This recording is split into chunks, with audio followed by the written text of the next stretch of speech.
Pell Grant is now the potential target for funding cuts in Washington. It's mostly given to students with big financial needs. Iowa's News Now reporter Faven Zodu is live in studio after speaking to students and faculty in eastern Iowa.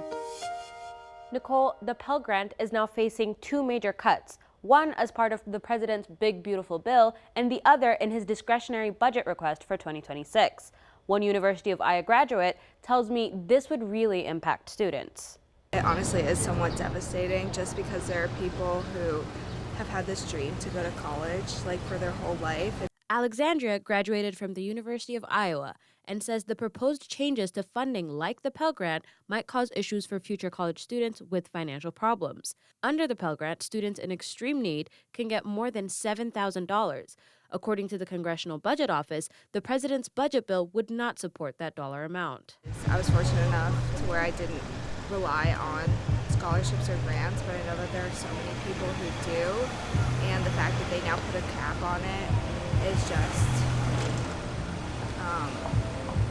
really troubling. Drake University President Marty Martin echoes these sentiments.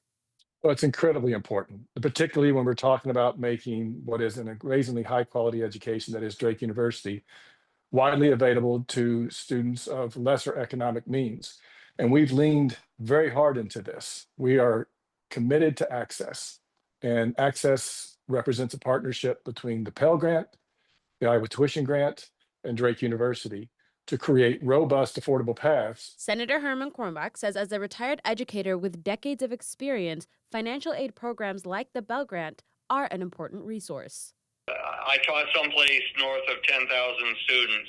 These days, tuition has risen enough even at the public universities that students who don't have any or don't have much family support have to have financial aid from somewhere. And Pell Grant is, if it's not the single most important source of that kind of aid, I don't know what is. And Martin says we should not be following the route that takes away from students. So we should be going in the opposite direction, finding more ways to support more students as opposed to restricting access, restricting the funds for these students to realize their fullest potential. The budget proposal is still waiting for approval from Congress. And as for the big beautiful bill, the Senate is voting on a series of amendments ahead of President Trump's July 4th deadline. I reached out to the University of Iowa but was unable to get a comment. Live in studio, Faven Zodu, Iowa's News Now.